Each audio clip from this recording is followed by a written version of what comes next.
పొగాకు రైతులకి ఈ ఏడాది అంటే ఇప్పటికే మిర్చి రైతు కష్టాల పాలయ్యాడు, అట్లాగే టమోటా రైతు కష్టాల పాలయ్యాడు, అలాగే మొన్న అందరు రైతులకు సంబంధించిన కష్టాలు ఈనాడు పత్రిక రాసుకొచ్చింది కదా, అలాంటి సిచ్యుయేషన్. ఇప్పుడు తాజాగా ఆ జాబితాలో పొగాకు రైతు చేరాడు, బర్లీ పొగాకు రైతు చేరాడు. సాధారణంగా మామూలు పొగాకు వచ్చేటప్పటికి, వర్జీనియా పొగాకు ఫ్లూక్యూర్ టొబాకో వచ్చేటప్పటికి ప్రభుత్వం కొంటుంది, అంటే కేంద్ర టొబాకో బోర్డు కొంటుంది. కానీ ఈ బర్లీ బండ పొగాకుని కొనరు కేంద్రం వాళ్ళు, అసలు అది పండించద్దు అంటారు. కానీ లాస్ట్ ఇయర్ 15,000 రూపాయలు వచ్చింది, ఇది టన్నుకి. క్వింటాకు వచ్చేటప్పుడు 15,000 రూపాయలు వచ్చింది క్వింటాలకి. 15,000 రూపాయలు వచ్చేటప్పటికి ఈ ఏడాది కౌలుకి తీసుకుని మరి అనేక మంది ఈ బర్లీ పొగాకు వేశారు.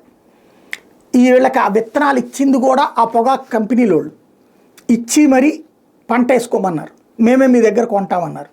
మొత్తం పంట చేతికి వచ్చాక వాళ్ళు సైలెంట్గా పక్కకి తప్పుకున్నాక ఇప్పుడు కొనమంటే ఎవడో కొనేవాళ్ళు లేకపోయేటప్పటికి వీళ్ళు 2-3 వేల రూపాయలకే అమ్ముకోవాలి.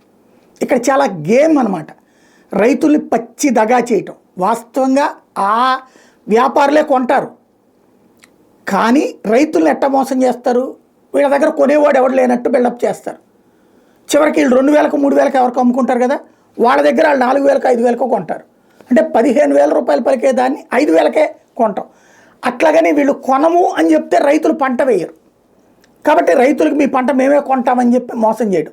మొన్న కోకో రైతుల్ని అలాగే మోసం చేశారు గోదావరి జిల్లాలో, ఇప్పుడు పొగాకు రైతులను అట్లాగే మోసం చేస్తున్నారు. ఆంధ్రప్రదేశ్ రైతుల్ని దగా చేస్తున్నటువంటి కంపెనీల మీద చర్యలు తీసుకోవాల్సినటువంటి అవసరం ఉంది. బట్ ప్రభుత్వాలు అట్లాంటి తీసుకునేటటువంటి పరిస్థితుల్లో ఉండవు.